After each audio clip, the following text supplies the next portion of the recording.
Assalamualaikum warahmatullahi wabarakatuh.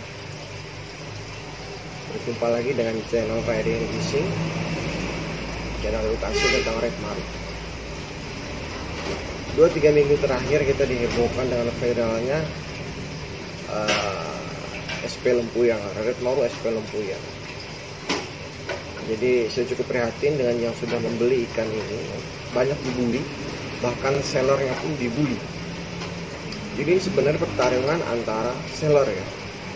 Ini orientasinya sebenarnya bisnis. Jadi di tengah hegemoni ramainya serbuan auranti yang 100k, bahkan ada yang di bawah 100k, harga red maru kan turun drastis. Agak rusak lah ya pemasarannya. Dan harga SP Lempuyang dibuat dengan label SP Lempuyang dengan harga yang cukup menggiurkan, 13-15 cm 350k.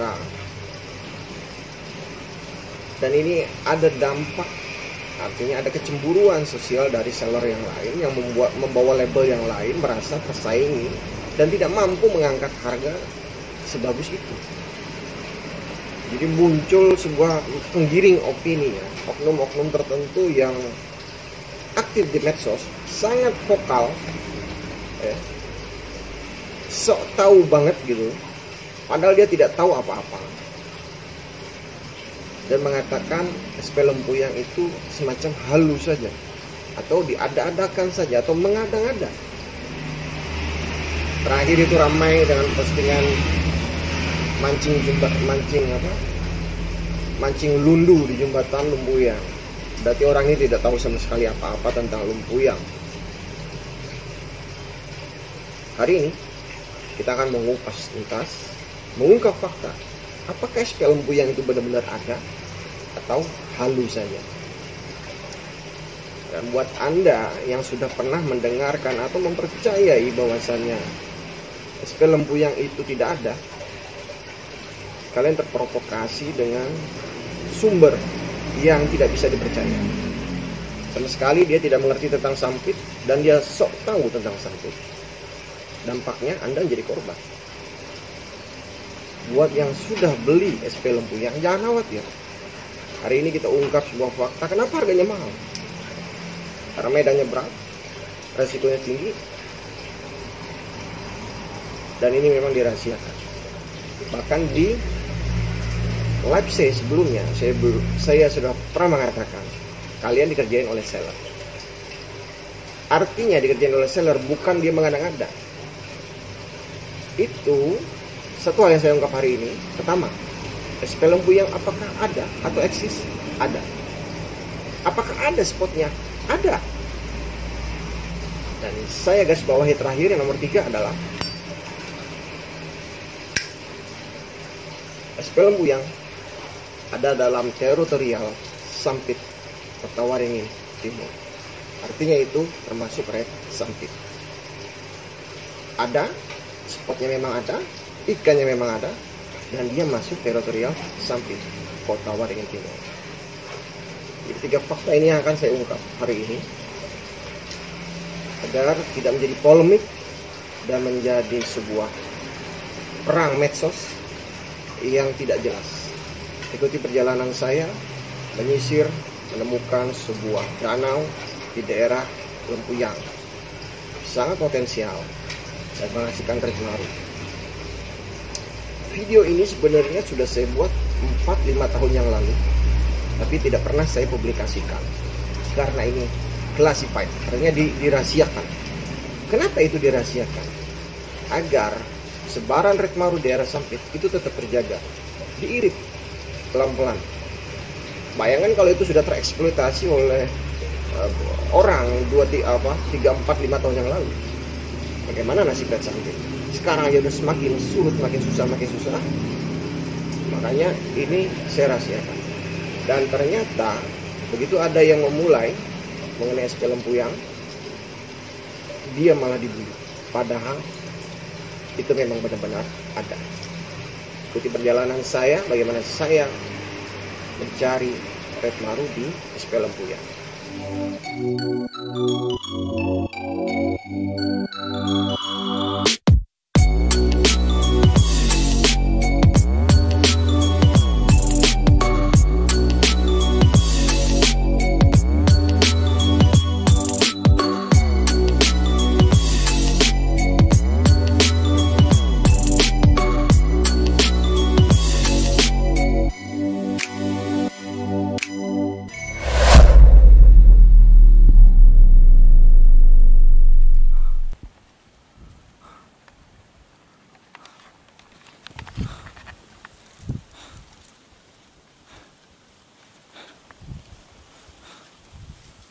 2 kilo paling baru 300 meter sudah. Ini rawa semua nih. Jadi kalau diinjek jeblus masuk ke dalam. Bayangkan ini 2 kilo nembus kayak gini. Aduh, perjuangan, semangat. A few moments later. Redmaru SP Lempuyang. Kita mulai dari geografisnya dulu ya, dari pemetaannya dulu. Ini ada di Kalimantan Tengah. Tepatnya ada di Kota Sampit, Kota Waringin Timur. Ya, kita menuju Sampit ya. Kita menuju Sampit, straight. Oke. Nah, dari Sampit kita menuju arah selatan. Nah, dengan Google Map ini kalian kawan-kawan bisa langsung cek Desa Lempuyang ada di mana sih? Nah, bisa dicek sendiri. Nah, ini dekat dengan ujung Pandaran atau pesisir pantai ya. Jadi dekat sini, daerah sini. Nah, ini kelihatan dia bermuara terhadap muara dari Sungai Mentaya yang langsung ke laut ya, langsung ke laut. Nah, ini laut. Ini laut. Jadi dia airnya air payau. Makanya terakhir ada meme atau caption di medsos yang menyindir masalah Lempuyang dengan sindiran memancing ikan lundu di jembatan Lempuyang.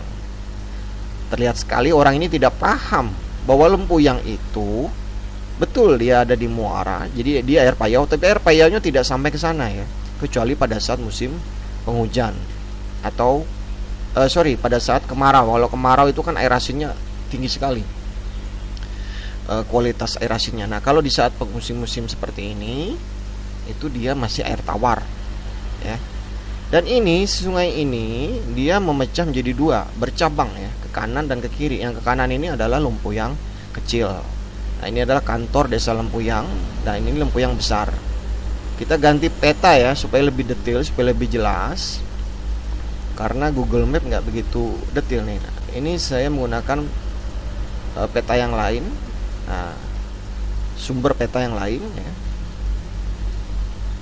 Oke, kita zoom. Nah, ini adalah Sungai Lempuyang ya. Lempuyang kecil dan Lempuyang besar. Oke, dah. Ini dari Lempuyang kecil, ini adalah sungai alam, berlika-liku sampai ke atas menuju spot atau danau dari SP Lempuyang. Sampai di sampai di sampai di sebuah bukit yang ini camp yang dulunya bekas aktivitas ilegal logging beberapa puluh tahun yang lalu ya. Sekarang sudah tidak ada lagi. Nah, ini masuk ke dalam perjalanan darat menuju danau. Di sini banyak sekali danau. Nah, ini jalannya terlihat. Nah, ini ada sebuah simpang menuju sebuah danau. Oke. Nah, ini danaunya. Ini danau yang paling luas ada di sini. Ini danaunya. Jadi yang berwarna hitam ini danau. Ini air ya. Ini danau. Banyak sekali danau tersebar luas. Nah, perjalanan saya menuju danau ini tidak menggunakan jalur ini, tapi menggunakan jalur yang lain, yaitu Lempuyang besar. Nah, ini Lempuyang besarnya yang sisi sebelah kiri. Nah, ini adalah Lempuyang besar. Nah, ini jembatan Lempuyang besar namanya. Kalau yang tadi Lempuyang kecil. Dari sini saya menggunakan perahu, artinya motor. Dari Sampit menggunakan motor ke lokasi ini. Motor saya naikkan ke dalam perahu. Ini adalah rumah-rumah penduduk ya, cukup jelas kelihatan ya. Nah, ini adalah rumah-rumah penduduk. Ups. Nah, ini rumah-rumah penduduk. Di sini saya menurunkan motor, lalu motor saya naikkan ke perahu. Jaraknya dari jembatan ini sampai 15 menit di sini, sekitar sini ya. Ini adalah spot Cana Micropeltes atau Toman dan Cana Pluro, kerandang. Tentu saja Bancanensis, Lucius dan striata ini banyak sekali di sini karena ini adalah area favorit pemancing lokal yang area Sampit. Nah, ini adalah spot-spotnya ya. Ini sampai di sini, terus sampai ke atas. Ini ya berdikaliku seperti ular.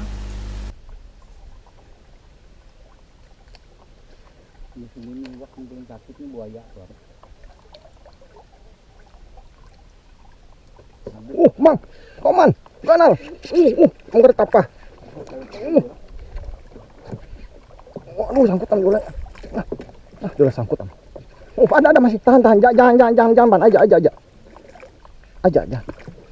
Oh. Ada masih. Aduh, udah sangkutan. Sana. Berikit.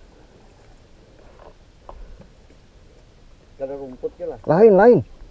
Ada anak-anak tuh anak menyangkutnya tuh rumput. Lain. Oh iya, Am. Lain menanam batang kalau. Batang misalnya nih. Paling ya. Angker apa atau mana nih?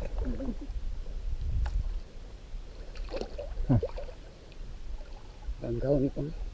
Ranggau lah. Ini Ada kayu juga, kan mana buang itu. ada batang nih. Batang atau buang itu? Tapi ranggau ini. Nah,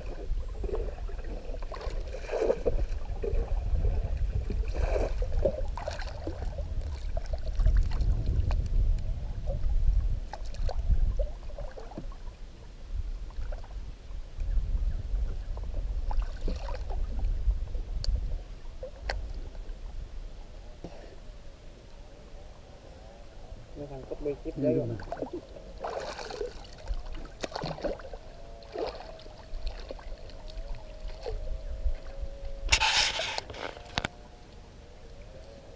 Ke bawah. Lah ya lo lepas tepah nih. sana luak itu.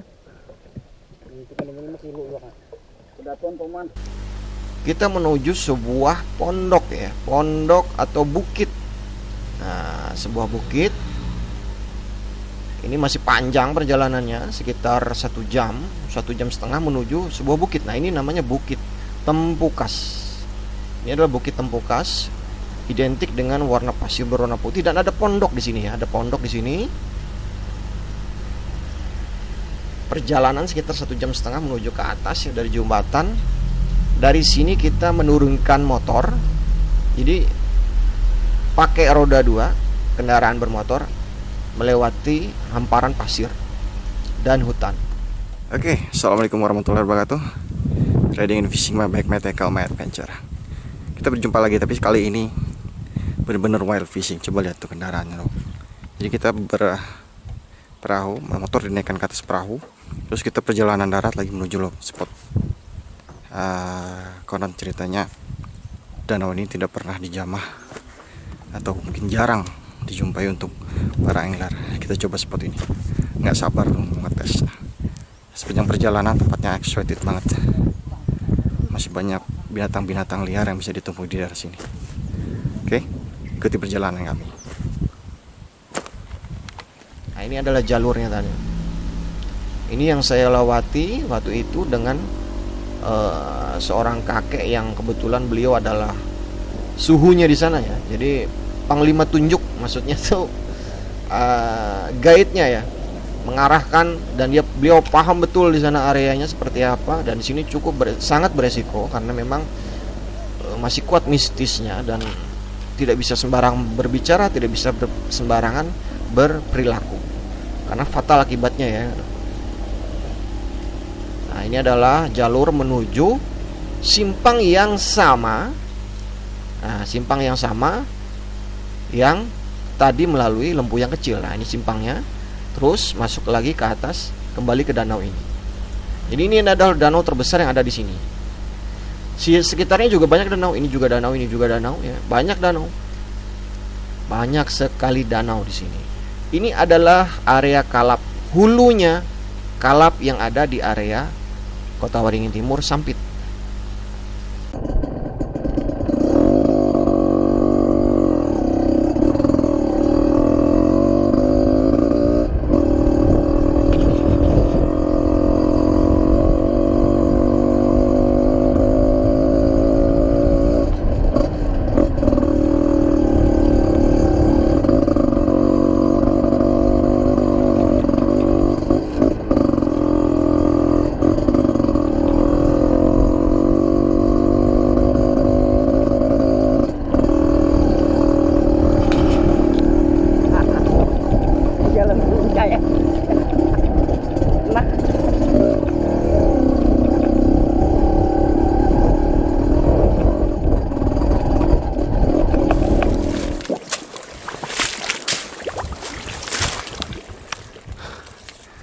Oke, bayangkan, rawa semua.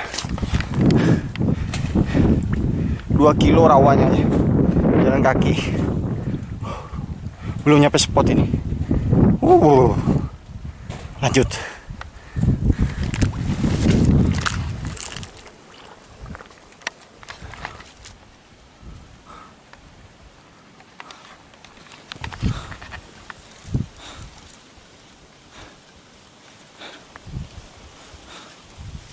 Dua kilo paling baru 300 meter sudah.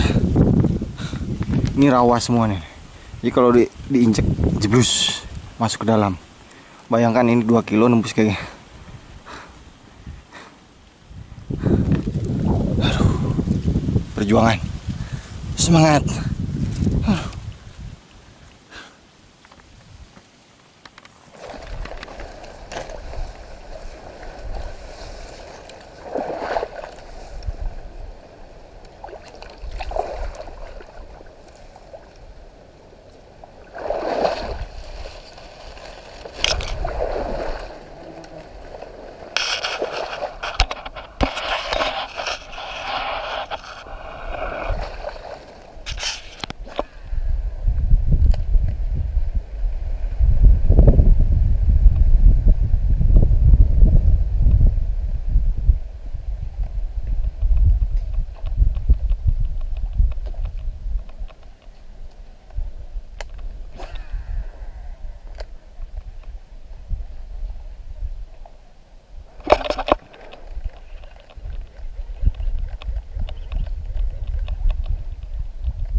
Kerandang, lihat kerandang.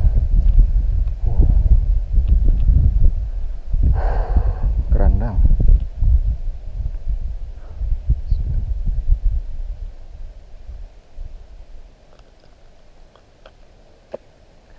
Lihat kerandangnya. Auto release. Lanjut.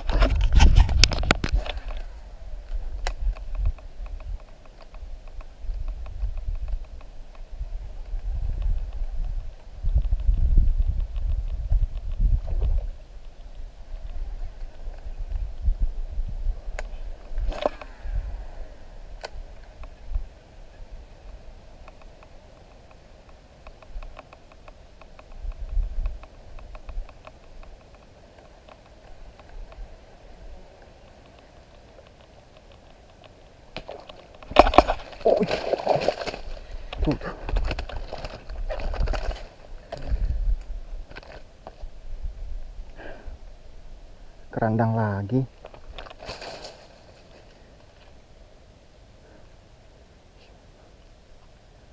Lihat. Tadi merah, sekarang ada ungu-ungunya, kuning. Ya. Mantap. Auto release lagi.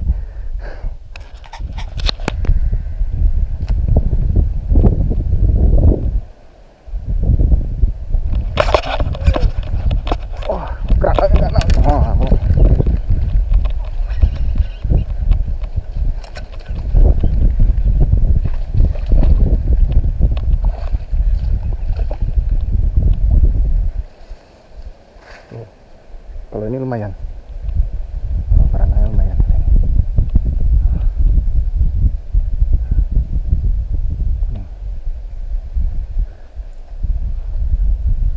Ini kayak dalam kolam. Tinggi. Jod, si may wakatono. Ingar. Iwak kerandang. Kerandang semua tadi. Ya. Bang, sana dah. Wah.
Akhirnya.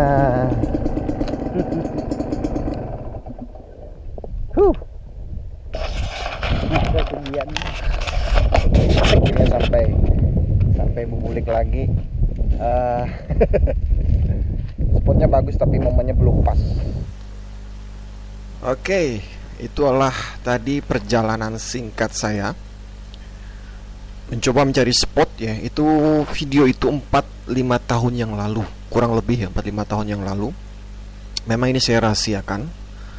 Dan setelah sepulangnya dari atas, saya turun ke bawah ya, ke daerah pemukiman. Saya datangin nelayan dan saya melihat hasil mereka sekitar satu minggu belakangan. Dan itu yang waktu itu ya 4-5 tahun yang lalu itu sangat bernilai. Harganya cukup mahal. Sekarang mungkin yang besar-besar susah untuk jual ya, karena trennya sekarang ikan yang kecil-kecil, yang baby, maksimum 25-30 cm. Nah, potongan video-video ini itu adalah pengalaman nyata, realita di lapangan ya, bahwasannya memang Lumpuyang itu menyimpan misteri. Di dalam sana, di atas sana itu dia bersinggungan dengan area kalap, area yang cukup mistis, yang orang Sampit tahu, orang Sampit dan sekitarnya pasti tahu seperti apa area kalap itu, suasananya. Dan sesampai di sana pun saya merasa seperti ada yang mengamati gitu, seperti ada yang memantau. Padahal jelas kami hanya berdua di situ dan tempatnya sangat sepi sekali. Hutan belantara tidak ada satu orang pun ya. Jadi hanya suara kami berdua saja. Cuman seolah-olah gerak-gerik kita ada yang mengawasi. Itu yang membuat saya merasa tidak nyaman. Dan uniknya itu alat elektronik saya ya, drone dan remote itu tidak berfungsi dengan baik. Tidak pada saat seperti di Tempukas. Di Danau Tempukas normal, bisa berfungsi, bisa diaktifkan. Selama di sana tidak bisa, tidak connect. Jadi menambah rasa was-was saya. Jadi saya cuma waktu ada sekitar 2 jam di sana mancing. Sudah merasa sampai ke sana udah cukup sangat-sangat puas. Karena orang yang bisa tembus ke sana, orang Sampit sendiri itu bisa dihitung dengan jari. Nah, kecuali nelayan atau orang-orang asli sana ya, yang bisa sampai ke sana. Itu luar biasa sekali ya. Bahkan saya sampai kelelahan, sangat kelelahan. Jadi bahkan kacamata pun saya udah lupa taruh di mana, dan itu sampai sekarang saya tidak pernah temukan. Nah, saat ini kondisinya tempat itu sudah bisa diakses lebih mudah karena ada beberapa perusahaan yang sudah membuka akses jalan ya. Jadi tidak menggunakan motor lagi dinaikkan ke atas perahu, enggak. Sekarang sudah bisa diakses, tapi harus melewati perusahaan ya, PT. Nah, inilah gambaran singkat ya dari video ini, bahwasannya pertama, SP Lumpuyang itu eksis, ada spotnya, ada ya, dan Sekali lagi saya garis bawahi, Lempuyang masih teritorial Sampit Kota Waringin Timur. Jadi 3 hal poin ini yang saya tekankan dalam video ini. Jadi buat orang-orang yang menyindir, mencibir atau apa ya, semacam mengolok-olok keberadaan SP Lempuyang, itu salah besar karena dia tidak tahu sama sekali mengenai perairan daerah Sampit. Siapapun itu, dia tidak tahu sama sekali. Jadi kalau Anda tidak tahu apa-apa, jangan banyak bicara. Kalau tidak tahu, jangan sok tahu. Ini saya tekankan untuk akun-akun yang 1-2 tahun terakhir ini muncul ya, baru-baru muncul dan jadi seller dan banyak ngomong. Bicara sana sini penuh dengan kontroversi tapi kosong. Karena dia muncul baru kemarin sore buat saya. Sekian, sampai jumpa di petualangan selanjutnya. Assalamualaikum warahmatullahi wabarakatuh.